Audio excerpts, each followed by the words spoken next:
Duffel bag, backseat.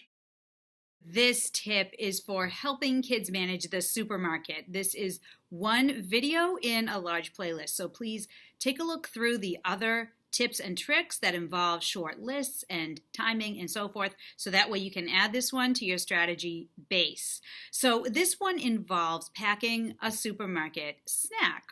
Oftentimes when young kids are around food and they're seeing it and they're smelling it, it's real hard for them not to feel hungry or want to try to taste something. So you can either pre-plan with your child a supermarket snack, or you can plan to get them a supermarket snack when you arrive at the grocery store.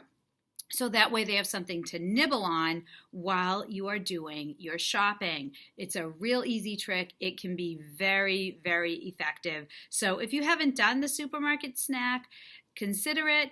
And hopefully this will help your child feel a bit more self-regulated. Remember, oral motor stimulation is very calming for kids. So if you are able to let them chew or suck on something while they're going through the supermarket, this can be not only helpful for potential hunger, but also really good for self-regulation. In my mind, you're a drive real slow.